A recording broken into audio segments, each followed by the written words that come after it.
আজি কিমান মানুহে যোগদান কৰিছে কোনখন গাঁও পঞ্চায়ত কি ক'ব যিহেতু কংগ্ৰেছৰ দখলত থকা ৰূপৈয়াত সমষ্টিত আজিও দেখা গৈছে বিজেপিত যোগদান কৰিছে এই সন্দৰ্ভত কি ক'ব এই সন্দৰ্ভত ক'বলৈ গৈছে ৰাইজ উন্নয়নমুখী হৈছে ৰাইজে উন্নয়ন বিচাৰে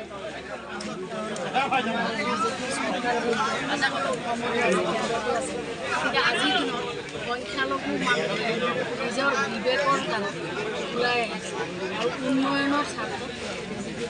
যোগদান কৰি আছে আগন্তুক পঞ্চায়ত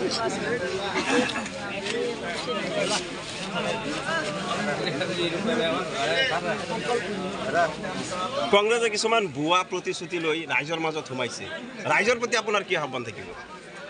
ৰাইজৰ প্ৰতি মোৰ এটাই আহ্বান থাকিব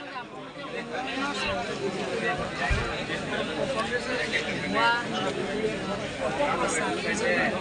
আপোনালোকে এইবিলাক যাতে আমাৰ ৰাইজে এইবিলাক কথা যাতে নাযায় প্ৰতিয়ন নাযায় আবেগেৰে নহয় বিবেকৰ দ্বাৰা